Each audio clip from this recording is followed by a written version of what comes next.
taking time to sit down with us this morning. I know you've been very busy, and I think everybody's tried to interview you, but since you've taken over, so I know we were. It's good to have you with us. Down on the list there.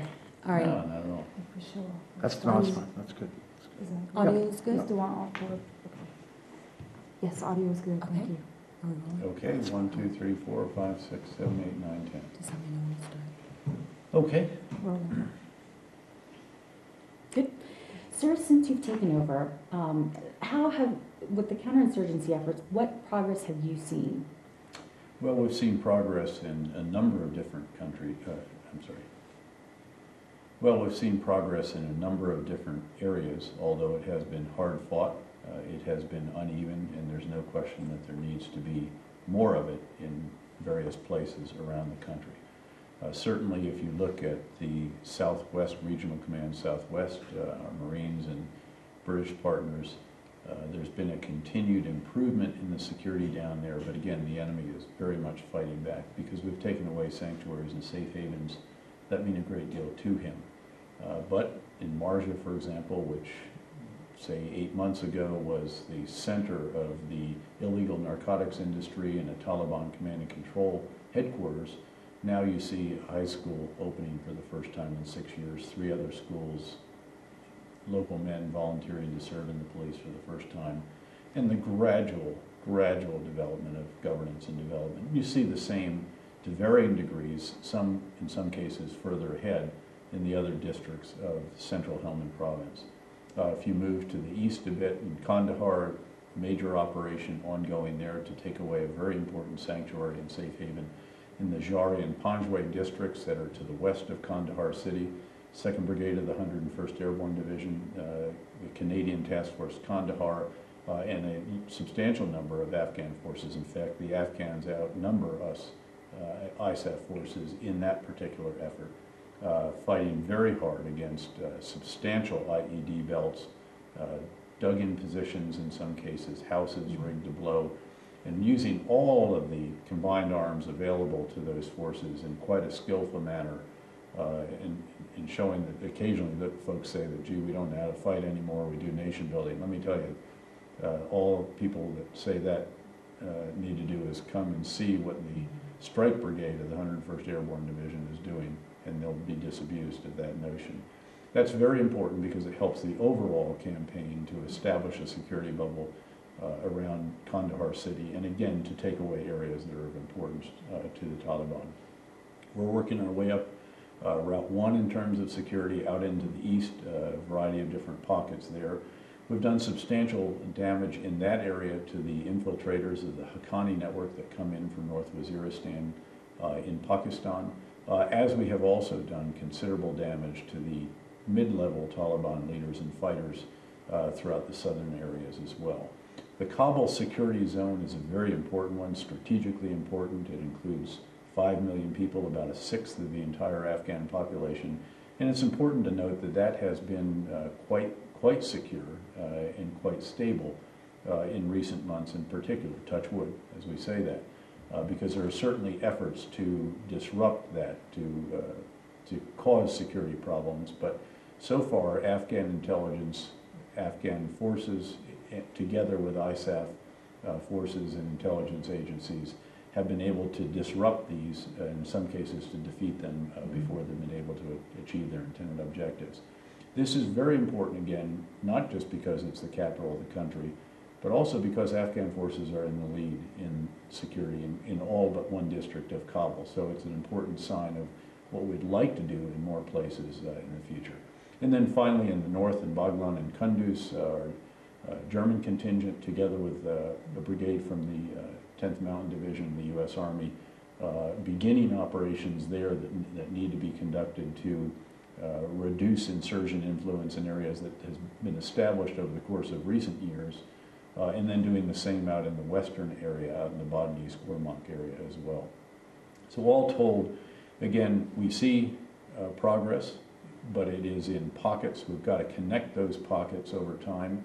And then, of enormous importance is, of course, with the security foundation established in certain districts, certain provinces, there has to be the development of governance, there has to be economic revival, growth, and the provision of better basic services so that the Afghan people see that the future is brighter if they support their government rather than if they revert to, say, support of the Taliban, whom they remember quite well as having suppressed a great deal of activity, very, very oppressive social practices, closing or blowing up girls' schools, and very harsh punishment for any kinds of transgressions, indeed indiscriminate violence in many, many respects.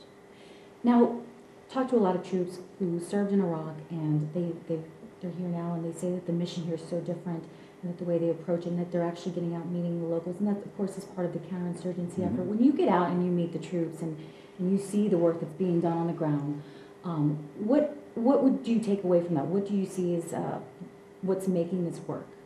Well, what I see is the most experienced and most professional military that our country has ever had. And I guess when you think on that in historical terms, that's not surprising. We've never had a military, a professional military, that has been engaged in wars of such duration. But virtually any of our commissioned, warrant, and non-commissioned officers on the ground now have had at least one tour in Iraq or Afghanistan, and many have had multiple full-year tours, in some cases the surge tours, which were 15 months. So there's an extraordinary reservoir of experience and expertise. I see enormous versatility, initiative, innovativeness, just sheer understanding of the complexities of these kinds of operations, and also extraordinary courage.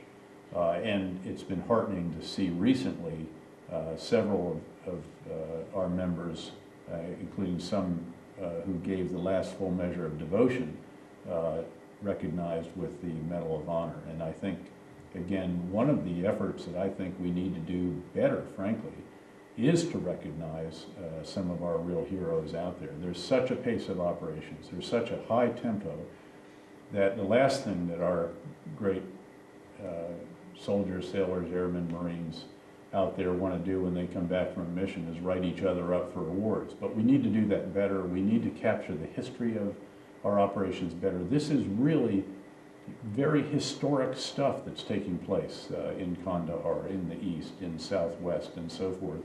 And we need to be sure that we capture this so that those who replace the elements on the ground now understand what took place, have an appreciation for how it transpired, and are able to develop that kind of granular understanding of local circumstances and situations that is so important to the conduct of counterinsurgency operations, which, as you know, are sometimes called the graduate level of warfare because of the sheer complexity that they embody. In fact, we often talk about the leaders having to be pentathlete leaders.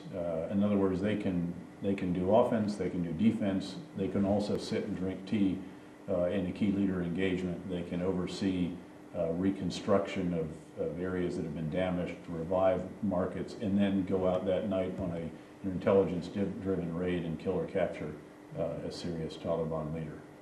Yeah, like you said, it is very complex. And going back to your point, when you're big about our troops, our coalition forces sitting down and spending time with the Afghans, and they like to take time to get to know you, and so we've all had to take that from them, that lesson, and sit and drink lots of tea and get to know them. How is that communication, building trust, and what have you seen as a result of that? Well, if we get that right, and it does require a lot of investment of time and literally of drinking tea, and it's more than 3 cups of tea. But if we get that right, then you have the kinds of relationships that are necessary to make progress in local circumstances. There's a saying that all politics are local, and so are all counterinsurgency operations. It's all about that village, that valley, that community. And again, the only way to develop those relationships and to develop the understanding that is essential to conducting operations properly is to invest in human contact and lots of time with the elders, with the the technocrats of the area, with the local government leaders, with the mullahs, with the businessmen and all the rest, and making sure that we truly understand and appreciate the dynamics, and that we don't embrace the first person who seems to be nice to us or who speaks a little bit of English or something like this. We have to be very careful how we develop those relationships, and more importantly, how in a sense we reward communities and individuals with the carrying out of SERP projects, these small development projects with small contracts and the like. Yeah, SERP has been very active. Seen a lot of daycare centers and orphanages that have been affected and improved because of SERP funds. Where do you see that growing? I mean, do you see that becoming an even bigger program? Well, it's quite substantial. We need to use all that we have actually available to us now. And with the substantially increased forces on the ground, I think we'll be able to do that. We need to do it wisely, though, and we need to do it in a way that is responsible, because again, these are taxpayer dollars at the end of the day, and we should always be proud to tell the taxpayers what it is that we're doing with the money that has been provided to us.